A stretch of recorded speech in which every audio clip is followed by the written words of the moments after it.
wanaingia sacrifice mikataba. Ipo mikataba ambayo wanatoa wanyama, mikataba ya kutoa wanyama. Iko mikataba ambayo wanatoa binadamu wenzao ambao ni watoto. Iko mikataba ambayo wanatoa viumbe, au kuna mikataba, mfano kuna mikataba, bwana mimi labda nataka kwa mwaka uniangushie ndege moja na abiria wote wafe. Bwana mimi kwa mwaka nataka uniangushie basi na watu wafe. Bwana mimi nataka kwa mwaka unisababishie ajali au sababisha virusi vya magonjwa na kadha wa kadha.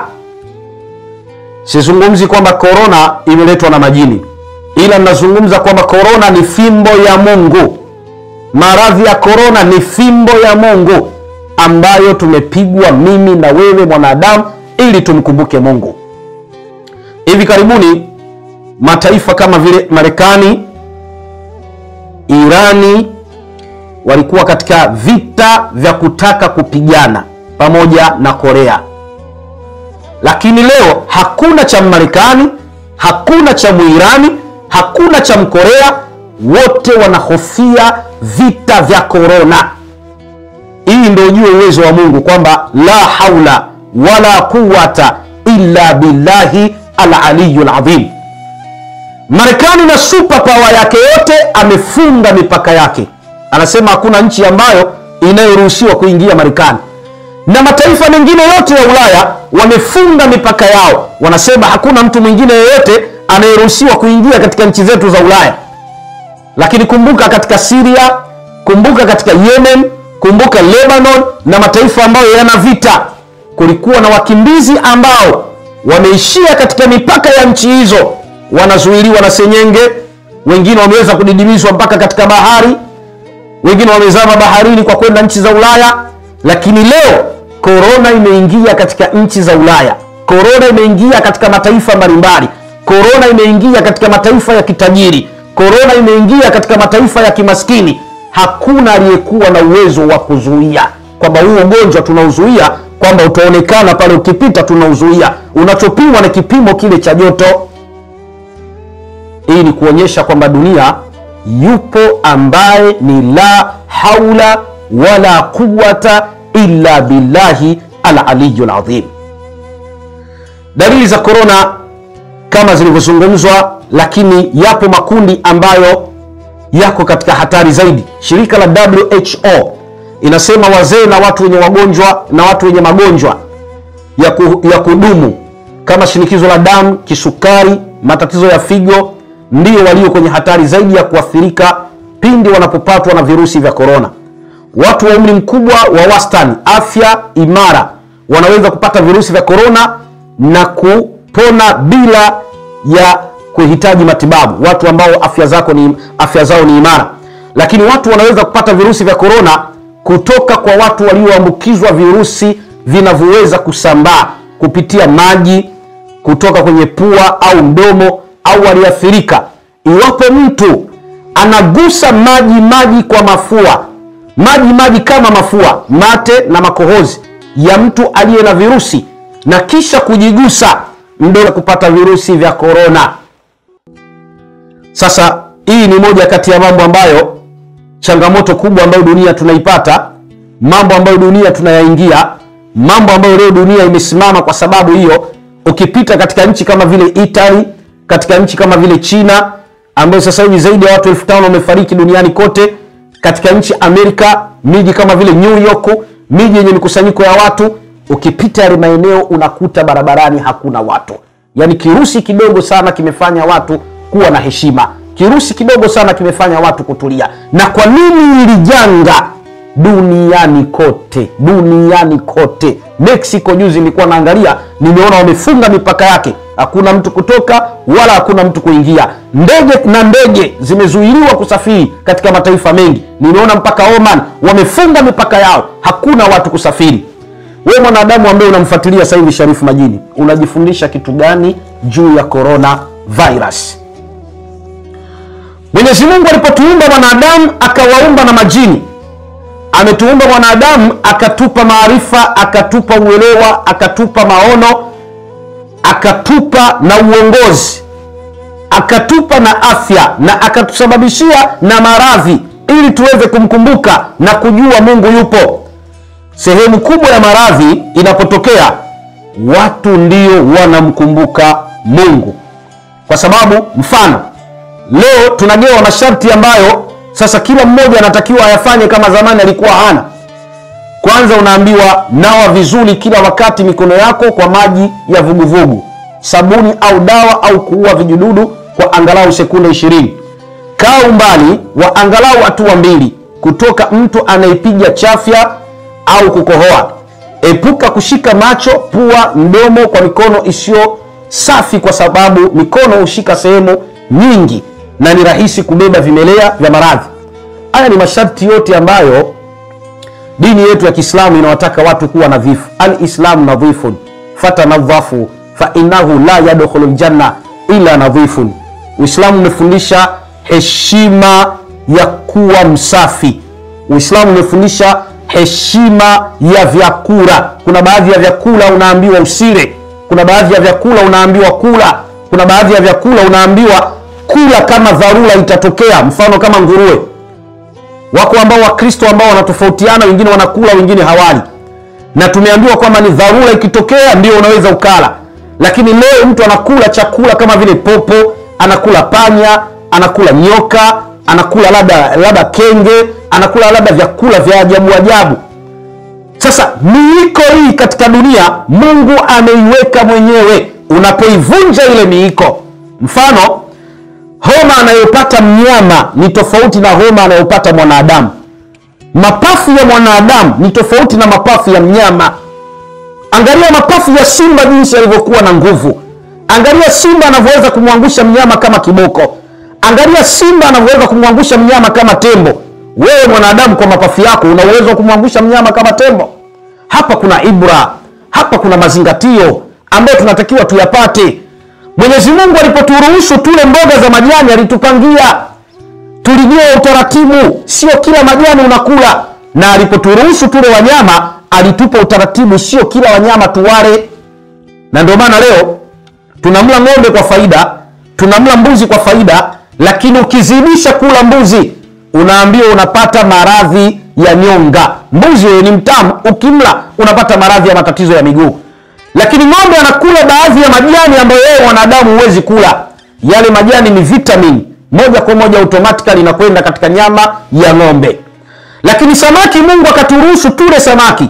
Sivyo vilivyomo vyote baharini tunatakiwa kuvila, kwa sababu viko vingine ambavyo viko baharini haviruhusiwi kuvila. Baharini kuna madini, baharini kuna rasilimali, baharini kuna wanyama, baharini kuna wadudu. Samaki wanakula wale wadudu na wanapata vitamin.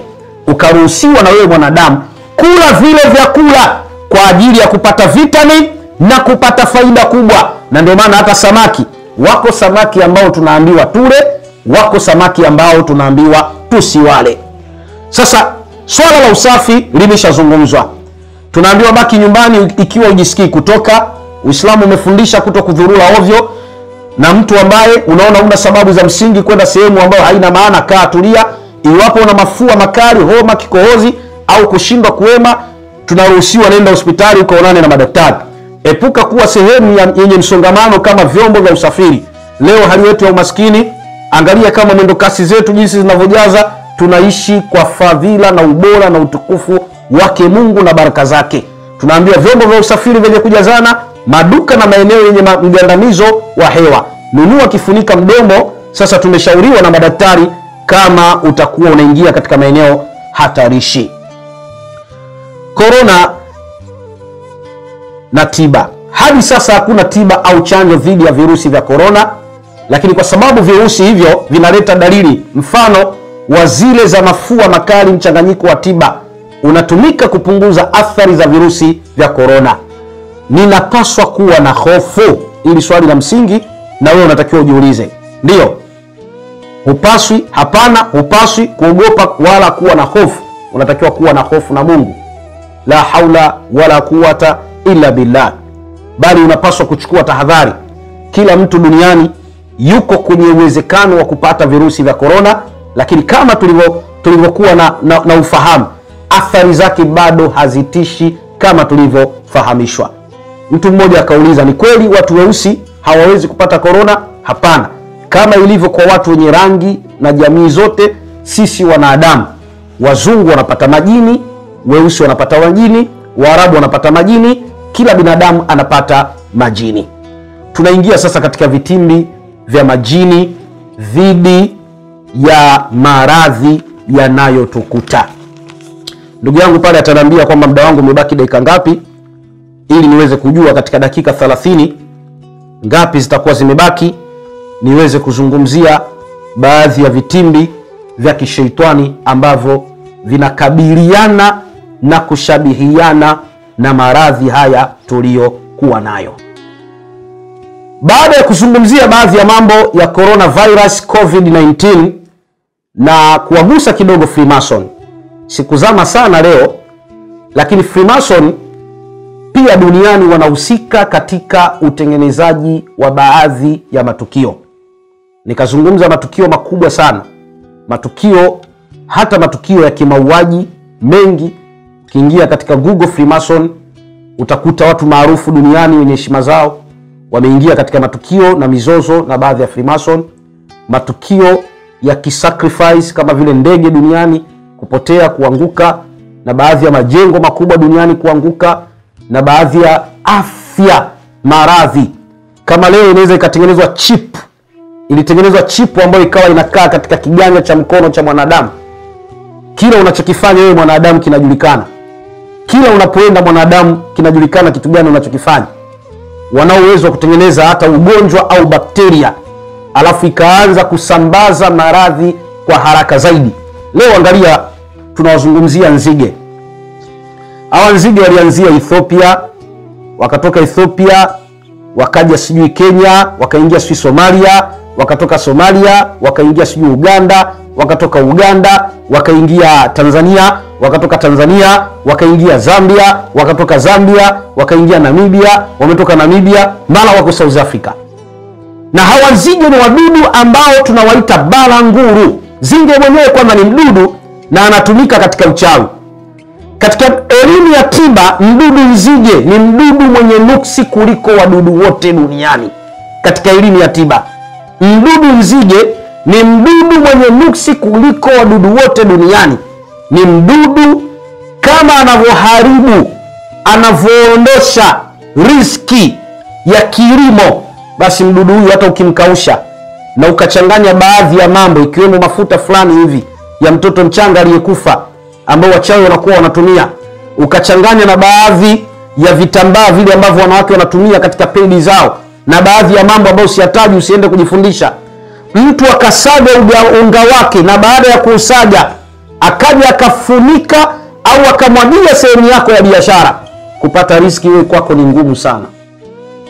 Yaani akasema mimi nanuia tu kumwaga katika nyumba ya fulani, wageni utawapata, nanuia kumwaga katika duka la fulani, ujue biashara yako haitoenda, nanuia kumwaga. Yule nzige kashakaushwa, yule balanguru kachomekwa kama mshikaki, alafu kakaushwa unga wake, sasa ukawa unasagwa, alafu mtu aje amwage katika eneo la biashara yako. Hutouza biashara mpaka unafunga biashara. Nyumba yako haitoingiliwa na wageni, itakuwa ni wageni wa shari. Kila anayekuja katika nyumba yako anakuja kudai deni. Huyo ni mdudu nzige tu. Hebu jiulize akilini, mdudu mmoja anaanzia Ethiopia, anapita nchi zaidi ya 7 mpaka anakwenda Afrika ya Kusini. Ni wakulima wangapi ambao wanalima? Na wale wakulima, athari gani ya kiuchumi katika kilimo ambayo inaweza ikaingia na ikaleta madhara? Zilipotengenezwa chipu kule Marekani, baadaye ikaja ikatambulika kwamba zile chipu zinaanza kuleta kansa. Watu wengi wakaanza kupata ugonjwa wa kansa. Wapo ambao waliokatwa mikono, zikabadilishwa chipu, zikatolewa, zikawekwa vitu vingine, sasa vikatafutwa vingine. Leo kama Mwenyezi Mungu mtu anajalia tu simu, unazungumza na mtu yuko Marekani kama uko naye hapa, unazungumza na mtu yuko Dubai kama uko naye hapa. Tunajifunza nini hapa? Tunajifunza nini? Na angalia, macho yetu yote, mataifa yote tunaangalia kitu kimoja. Siku za mwisho kuna kiumbe anaitwa Masihi Dajjal, ambaye huyu atakuja kuuliwa kwa upanga na Nabii Isa bin Maryam, mtoto wa Maryam ambaye ni Yesu mwana wa Maryam. vimezungumzwa hivi visa. Huyu Masihi Dajjal ambaye yeye atakuwa na jicho moja, atakuwa na uwezo wa kukubadilisha wewe na kukuaminisha katika uongo na ukaiacha kweli. Jicho lake ni hili moja. Unapoambiwa kwamba jicho moja, usifikirie kwamba utakuwa unaonana naye hivi. Jicho moja, leo mfano wake tu, dunia yote tunaangalia coronavirus. Misikiti inafungwa, watu hawaendi kuswali. Ulaya huko misikiti imefungwa, makanisa yanafungwa, watu hawaendi kuabudu kwa imani zao. Mabarabara yanafungwa kwa sababu ya mdudu mdogo tu, virus mdogo tu ambaye anaitwa corona, mdogo tu. Unajifunza nini wewe? China ukitembea, kuna maeneo uingii, kama Guangzhou tumeambiwa msiingie, na maeneo mengine hamuingii, hamumkuti mtu barabarani. Mashule yanafungwa. Zikifungwa shule, Mungu aepushe mbali. Je, zikifungwa na ofisi za serikali, zikifungwa na sehemu huduma zile za msingi, mabenki na nini, kuna dunia tena hapo? Kuna binadamu tena wanaishi hapo? Masoko yakifungwa, maana chakula utakula mpaka kitaisha. Atakuja kiumbe mmoja ambaye ni Masihi Dajjal, atakuwa na jicho moja tu. Watu mtamaliza vyakula, kila kitu mtamaliza, itabidi sasa muone kwamba corona sasa mwisho watu mnaweza mkaingia kwenye kufuru, astaghfirullah, mkasema labda corona ndio Mungu mwenyewe, fala billahi min dhalika. Lakini hii ni fimbo ya Mungu ambayo anaileta kwetu wanadamu ambao tumekithiri maasi, tumekithiri mabalaa, tumekithiri kuuana. Ikiwa leo mabomu matani na matani yanaangushwa katika nchi ya Syria, watoto wanakufa, kina mama wajawazito wanakufa, vilema walemavu wanafariki, hawawezi kukimbia. Sio Syria, angalia kama vile Yemen. Saudia anapigana na Yemen ambaye ni Muislamu mwenzie. Syria anapigana na waasi ambao ni Waislamu wenzie. Lebanon wanapigana ambao ni Waislamu wenzao kwa wenzao.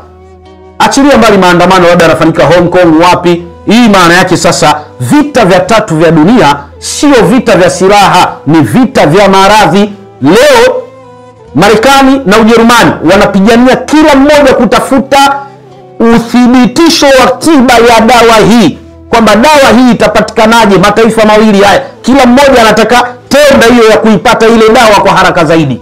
Na ukiona Marekani zaidi ya wagonjwa 100 wamefariki. Kila jimbo na jimbo wameambiwa mtashughulika wenyewe kuhakikisha mnaudhibiti ugonjwa.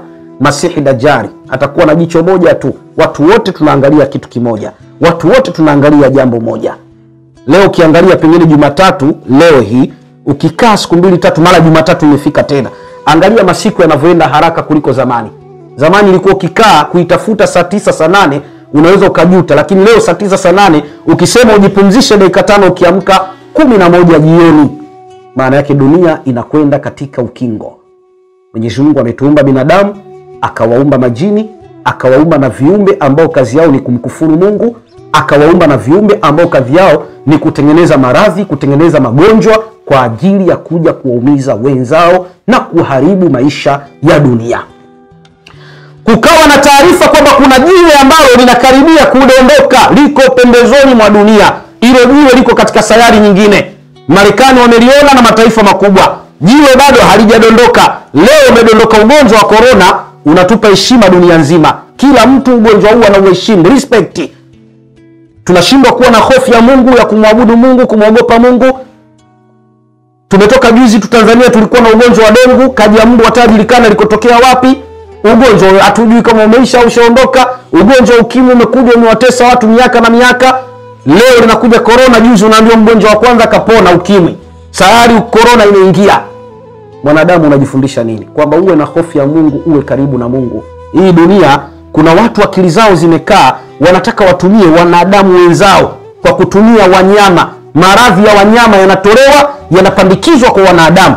Ugonjwa unaoumwa simba na uumwa tembo, nikija kuumwa leo mtu kama mimi ambaye kilo zangu ni 60, 80, 20, 30, tembo na kilo zaidi ya 500, 600 kwenda mbele, wapi na wapi? Hata hizo dawa zenyewe ukienda kwa madaktari wetu watukufu, wanakupima kwanza kilo, pima kilo ili waangalie kwamba hizi dawa tunazompa zina nguvu au hazina nguvu. Basi baya zaidi, dalili zote ambazo mtu anazokutwa nazo na corona, hata mgonjwa wa majini na mashaitani, moja kati ya dalili ambazo anakuwa nazo: kuumwa kichwa, kupiga chafya ovyo, mbavu kubana, masikio kuuma, meno kuuma, kichwa ndo usiseme. Ugonjwa wa kwanza kabisa wa mashaitani ni kichwa. Ugonjwa wa kwanza kabisa wa mashaitani ni kichwa. Ndugu yangu mpendwa, naitwa Sheikh Sharif Majini International. Nakupa elimu hii kwa faida kubwa. Nimechambua virus hawa COVID-19, corona, nikachambua Freemason, nikachambua na majini. Nimechambua hivi vitu vitatu kwa faida kubwa na maradhi ya dunia. Kwamba corona ni fimbo ya Mungu, lakini Freemason, corona na majini. Freemason, corona na majini. Hivi vitu vitatu hivi lazima uviangalie. Tafuta hata kama uko nje ya nchi, na watibia watu wakiwa nje ya nchi. Maisha bado yanaendelea. Maradhi yatakuwepo na maisha bado yanaendelea. Maisha hayawezi kusimama kwa sababu ya maradhi. Kama vile vita vilivyopo katika mataifa mbalimbali, vita vinaendelea na watu wanaishi. Ndivyo Mungu amepanga hivyo. Maradhi yote ni kudura yake Mungu. Unachotakiwa ni kusema tu la haula wala quwwata illa billah. Dalili ya kwanza ya mtu ambaye amesibiwa na majini ni kuota anafanya tendo la ndoa, kuota unakula nyama za msukule, kuota majinamizi, unakabwa, na ukiwa unanuksi katika maisha yako ni moja ya dalili kwamba wewe una majini. Na ukiota kwamba wewe kazi upate, ukai na kazi, ni dalili ya kuwa na majini. Na ukiota muonekano wako au kijiona muonekano wako sio mzuri, upendwe na watu, ni dalili ya kuwa na majini. Na kuota kuto kupata mimba kuharibika, kuto kupata period kuongezeka, maumivu makali chini ya kitovu, maumivu makali ya tumbo, period kupitiliza miezi 2-3, ni dalili ya kupata majini. Na kama unaua watoto wachanga, ni dalili ya kuwa na majini. Na ukiona kazini cheo upande, elimu yako nzuri, umegraduate vizuri, unachukiwa na wenzio, dalili ya majini. Na ukiota wewe una hasira au kikaa una hasira mara kwa mara kazini au nyumbani, unapiga watoto, kuwa na hasira na watu, biashara, madukani, sehemu mbalimbali, ni dalili ya majini. Ukiona usingizi upate, msongo wa mawazo, ni dalili ya majini. Lakini ukiwa pia hujaoa au kuolewa na umekaa muda mrefu na swala la kuoa au kuolewa ulitaki, ni dalili ya majini. Na kama unataka dua ya uhakika dhidi ya kujikinga na maradhi haya ya corona na maradhi mengineo, haya yapo, yatapita na yatakuja mengine zaidi na zaidi. Ndivyo dunia ilivyo. Kama utanifuatilia katika YouTube yangu, andika Sheikh Sharif Majini, Facebook Sheikh Sharif Majini, Instagram Sheikh Sharif Majini. Sina ukurasa wa Twitter. Nifuatilie katika mitandao hiyo ya kijamii. Namba zangu 0715 581552 na 0754 581552. Mungu akubariki, Mungu atupe afya, Mungu abariki viongozi wetu duniani, wabariki marais wetu, wabariki wafalme wetu, wape afya, tupe uhai, tupe maarifa, tupe vita hivi ushindi dhidi ya corona, na utujalie ya Rabbi majini na Freemason na viumbe wabaya isiwe ni sababu ya kuchafua ulimwengu. Alamsiki, saa kama hii na wakati kama huu, endelea kunifuatilia, sambaza ujumbe huu kwa wenzio wapate faida. Asante ndugu.